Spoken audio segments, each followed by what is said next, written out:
Hi YouTube, welcome back to Wtf Rc Cars. So cracking on with the little Losi Micro B.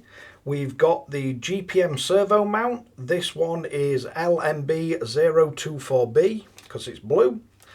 And then we've also got LOS-1987 Aluminium Servo arm. That's a Losi part for the Micro B. And I thought while we're checking out servo out, may as well get that done at the same time. So let's bring you in for a closer look and see how we get on with these. So we have quite a few bling parts on the little Micro B. So first off, we've got the LMB024, and again we get a lovely nice resealable bag, better for environment and better for not losing all your little parts. And we do have a really nice aluminium servo bracket with the little locator lugs on. And then we've also got the LOS-1987, and this is the alloy servo arm. Interesting that this isn't a servo saver, it's just the aluminium arm. So quite nice machined. And then we do get with this one another of these goddamn awful tiny little ball studs, and we do get a screw to screw it into a servo. So for this, it's going to be the stock servo that we're still running in this. So let's remove the top. Then we're going to need the 050 driver first off, and we're going to have to remove these two screws on the top, and these are tiny, so I'm not thinking this should be too bad. We got one screw there, and then we've got a second screw on the opposite side, and I believe this radio tray should all just lever up now, so it should just hinge up and out as way. But first off, we're going to flip the RC over. You can see the two little lugs that are on the bottom of this new one. So then we're going to have to swap back to the 1.5mm driver, I believe. Yep. And this should eject our servo. And these from the bottom are tapered heads. The one from the top are domed heads. So it looks like a servo is now free. Let's just get that screw out of the way. So if we carefully lever this up, we should be able to free a servo by popping off our little steering ball joint. Then we've got two more screws, and I believe these are 050 again. So you're just going to pop one of these out from either side of the servo. And just pop them into a little magnetic tray and keep them safe. And then your lugs go to the rear. So if we lift that up, we get as lugs to the rear, and just drop this into place.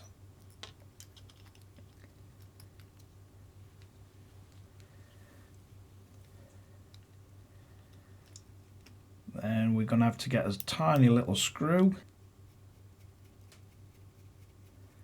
So I would get one of these started first, then you can get your servo held into place, and when I find where it's escaped to, we then have our second screw that we can get started, and then we can screw this in all the way.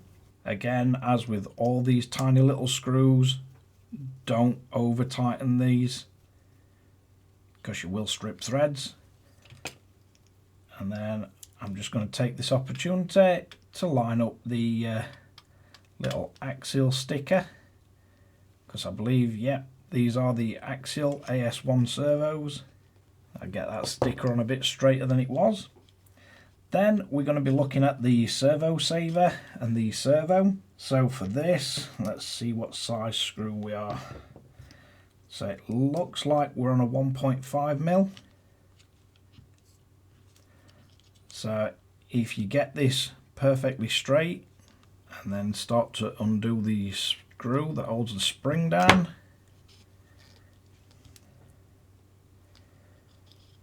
we should be able to lift off the top of the mechanism, and then we've just got to remove this bottom piece.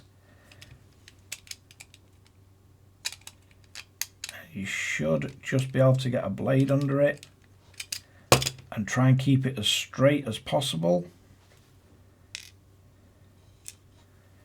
because we're then going to have to get our new servo horn in place, or aluminium servo arm. Then we've got a tiny little screw that we're going to drop down in the middle of it, and then you're going to want to tighten this down. Don't try and over tighten that, because you will strip it, it's only plastic. Then we've got this tiny little ball stud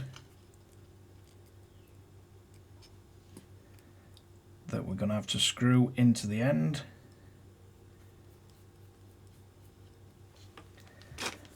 And then just really gently nip this up with the X driver. Then we got the lovely task of trying to pop this back into the steering link. So I'm not sure how much of this I'm going to be able to get on camera.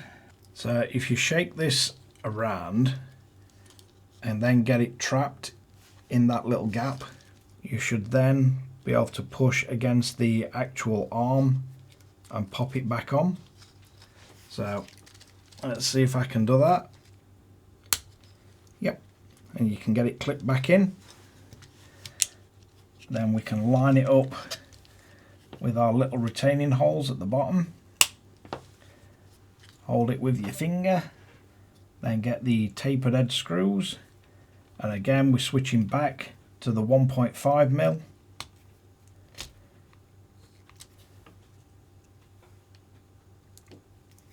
So once we get these in, I think the hardest part of this is getting the servo arm to pop back onto the steering link. But once we've done that, we can flip it back over. Make sure your cable is where you want it. And then we've just got the two remaining 050 headed screws. Now it'd be interesting to see if this actually makes a difference to the throw on the steering, because this arm does look slightly longer than the stock with the servo saver. I'm also not sure how well this stock servo is going to hold up with no servo saver on it, but we've now got it fitted. We've got the servo bracket in, and I'm starting to realise that most of these parts you're never ever gonna actually see them on the RC. So let's grab a transmitter, power this back up and see what it does with steering. So if I can get this in shot for you,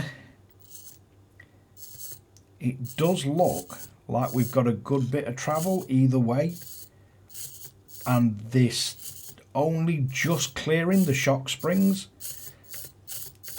So this servo arm certainly does look like it works better than the stock saver, whether it's because it's got less slop or whether it's because it's slightly longer.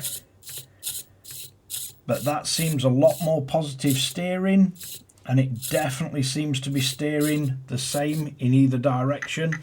Now I am still running 66 left and 120 travel right, so we could maybe move it over one, but I've seen quite a few videos where people have tried to move it over ever so slightly one way, and I think these are 24-2 servos and it seems to move it way too far. But at the moment I wouldn't want it turning any further than it does right on the 120 mark.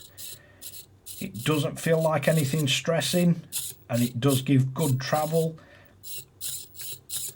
And to be totally honest, unless this servo strips, I don't see any reason to swap it out. It seems powerful enough and they're cheap enough to run to have a spare. But yeah, that's all back together and quite happy with how it works. So let's wrap this one up. So there we have it, the GPM LMB024-B, and that's the actual servo bracket, and then the LOS-1987, and that's the aluminium servo arm. And I must admit, there's not an awful lot of slop in that steering there. Certainly enough to race with. It is interesting finding out what parts on this will fit on the stock parts, what parts won't. Up to now, every single part we've tried from GPM, been no fitment issues, no issues fitting along with other stock parts. We've got quite a bag of stock parts, and I'm kind of thinking if you are going down this route of upgrading to a brushless one and all the aluminium parts, it's probably cheaper to just buy a chassis, a set of plastic arms, the rear wing mount and the body, and then just buy all the rest of the parts, because by the time we've finished, there's going to be very little left of the actual stock RC.